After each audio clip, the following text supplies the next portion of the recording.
इलाकाई अमन व इस्तेहकाम के लिए एक अहम पेशरफ्त। अमरीका और ईरान के दरमियान मुज़ाकरात के दूसरे दौर की तैयारियां ज़ोरों पर हैं और इसमें पाकिस्तान का किरदार मरकज़ी हैसियत इख्तियार कर गया है।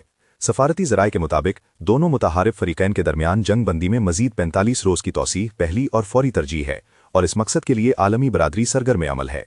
हैरानकुन तौर पर ईरान ने आइंदा मुज़ाकरात के लिए पाकिस्तान के दारुल हुकूमत इस्लामाबाद को मेज़बानी के लिए तरजीह दी है, जो पाकिस्तान के बढ़ते हुए सफारती असर और रसूख का मजहर है। हुकाम का कहना है कि आइंदा मुज़ाकरात का मरकज़ी महवर देर पा हल और खित्ते में पायदार अमन का क़याम है। इन कोशिशों के दौरान वज़ीर आज़म ने काबीना को ब्रीफिंग देते हुए बताया कि मौजूदा जंगबंदी अगरचे दबाव का शिकार है, ताहम अब भी बरकरार है। उन्होंने मजीद बताया कि चंद तकनीकी रुकावटों को दूर करने के लिए मुसलसल राब्ते जारी हैं।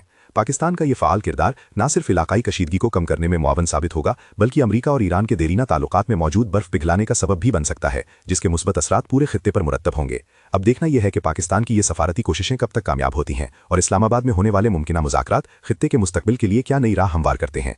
आलमी बरादरी और ख़ास तौर पर पाकिस्तान की ये मुखलिसाना कोशिशें अमन की एक नई उम्मीद जगाती हैं। हमें उम्मीद है कि फ़रीक़ैन मुस्बत रवैया अपनाकर एक मुस्तहकम और बेहतर मुस्तकबिल की बुनियाद रखेंगे, जिससे खित्ते के अवाम को फ़ायदा पहुंचे।